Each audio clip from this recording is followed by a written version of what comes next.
Hello, नमस्कार। मैं are के Saxena excellence mastermind YouTube channel में आपका बहुत बहुत स्वागत करता हूं। और मैं आपको एक खुशखबरी देना चाहता हूं। शायद आपको पहले से भी मालूम हो कि MPPSC मध्य प्रदेश लोक सेवा आयोग की PSC की परीक्षा जो है 2020 की आपकी आ चुकी है। और इसके ऑनलाइन आवेदन 11 जनवरी से भरना प्रारंभ हो चुके हैं और 10 फरवरी 2021 को रात्र 12 बजे तक हम फार्म भर सकते हैं। तो और इसके लिए जो एग्जाम डेट है वो भी आपकी आ गई है 21 अप्रैल। एक अच्छा समय है, ना तो बहुत ज्यादा समय है, ना ये बहुत कम समय है, लेकिन इस समय में भी अगर लगन से तैयारी की जाए तो निसंदेह रूप से ये परीक्षा निकाली जा सकती है। और फार्म भरने की जो पात्रता है तो इसमें 2 वैकेंसी हैं। एक तो आपकी प्रशासनिक सेवा की है, दूसरी आपकी राजवन सेवा की है। तो प्रशासनिक सेवा में जो है किसी भी विषय से अगर स्नातक है या ऐसे छात्र जो अध्ययनरत हैं फाइनल ईयर में स्नातक के, तो वो लोग भी फार्म डाल सकते हैं। अब जहां तक राजवन सेवा, इसे निकाल करके हम ACF और रेंजर जैसे महत्वपूर्ण पदों को प्राप्त कर सकते हैं, उसके लिए जो योग्यता रखी गई है न्यूनतम, वो है आपका विज्ञान विषय को लेकर के स्नातक होना।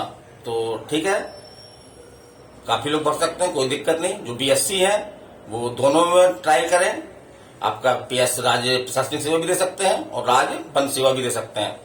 और पदों की संख्या तो अभी फिलहाल बहुत ज्यादा नहीं है, 235 है, लेकिन इसके बढ़ने की जो है वो पूरी संभावना है, क्योंकि नियमानुसार जो है वो जिस वर्ष वैकेंसी निकाली जाती है तो अधिकतम आयु की गणना जो है वो अगले वर्ष के 1 जनवरी को की जाती है। तो इसी जल्दबाजी में, ताकि कई अभ्यर्थी इसके कारण बाहर न हो जाए, तो ये परीक्षा जो है वो आपकी फरवरी 2020 में ही, दिसंबर में इसका ऐड आ गया, ताकि अगर ये 2021 में ऐड आता तो आय की गणना जो है वो 1 जनवरी 2022 से होती। तो इसकी दृष्टि से जल्दी जल्दी किया गया है।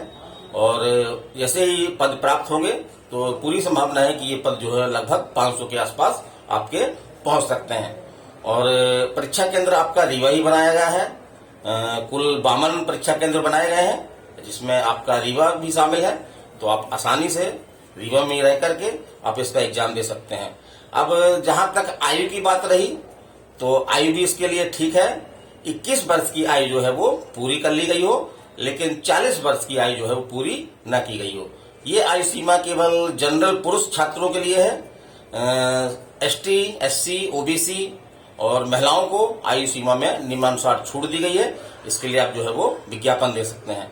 महिलाओं को खासतौर से चाहे वो किसी वर्ग की हो, और वो 45 वर्ष तक जो है वो MPPSC दे सकती हैं। तो उनके लिए भी एक सुनहरा अवसर है ये। और जहां तक बात है आपके सिलेबस की कि हमको इसमें पढ़ना क्या है, तो इस प्रारंभिक परीक्षा में आपका प्रथम प्रश्न पत्र जो है वो 100 क्वेश्चन का होता है। एक क्वेश्चन आपका 2 नंबर का होता है, इसलिए आपके कुल प्रश्नों की संख्या जो है वो 200 है। वो क्या अंकों की संख्या जो है वो 200 है। और सेकंड पेपर जो है सिर्फ जो राज्य प्रशासनिक सेवा की तैयारी कर रहे हैं उनके लिए क्वालिफाइंग है। 40% जनरल और 30% आपका अन्य वर्ग को लाना आवश्यक है। और इसके नंबर जो है वो प्री निकालने में भी ऐड योगदान नहीं करेंगे, सिर्फ हमको क्वालिफाई करना है। और जहां तक वन सेवा में ये बात लागू नहीं होती है, उनके दोनों प्रश्न पत्र, अर्थात जो CSET वाला प्रश्न पत्र है, सेकंड प्रश्न पत्र वो, और जो फर्स्ट पेपर है GS का समान अध्ययन का प्रश्न पत्र, दोनों इम्पोर्टेंट है। और दोनों के आधार पर ही जो है मेरिट तैयार की जाएगी। तो इस बात को ध्यान रखें। विशेष रूप से राजवन सेवा के जो तैयारी कर रहे हैं या BSc है विज्ञान को लेकर के, तो वो इस बात का ध्यान रखें। चलिए, हम ये मानते हैं कि PSC बहुत कठिन नहीं है। हो सकता है कि आप लोग मेरे विचार से सहमत ना हो, लेकिन जैसा कि हम देखते हैं कि पीएससी में हमको जो कुल मिलाकर के हमको जीके जीएस ही पढ़ना होता है, जबकि जो अन्य विषय मैथ है, रीजनिंग है, ये सिर्फ हमारे प्री में होती है। और वो भी हमको सिर्फ उस पेपर में, सीसेट के पेपर में, जो सिर्फ क्वालिफाइंग है, इसमें हमको 30 से 40% नंबर लाने होते हैं। तो बहुत मेरा मानना है कि अन्य एग्जामों से, जैसे बैंक, रेलवे, एसएससी वगैरह से काफी ये सरल होती है, क्योंकि उनमें हमको कई विषय पढ़ने होते हैं। मैथ भी अच्छे से पढ़नी होती है, रीजनिंग भी पढ़नी होती है, इंग्लिश भी पढ़नी होती है। लेकिन पीएससी में ऐसा कोई बात नहीं है। हिंदी मीडियम छात्र जिनकी इंग्लिश कमजोर भी है तो वो भी इसकी तैयारी कर सकते हैं और ये एग्जाम निकाल सकते हैं।